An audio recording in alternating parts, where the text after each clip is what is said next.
আমার মায়ের ইজ্জতের উপরে আমি এই থাবা দেখছি, মানুষের জীবনের উপরে এই থাবা দেখছি, জনগণের সম্পদের উপরে এই থাবা দেখছি।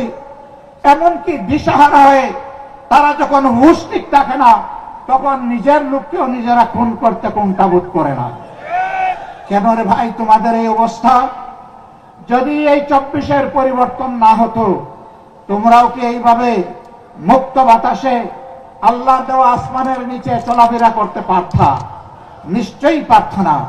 আমরা বিশ্বাস করি এই পরিবর্তনে আন্দোলনে সকল বিরোধী দলেরই সীমাহীন ত্যাগ এবং কুরবানি জড়িত রয়েছে।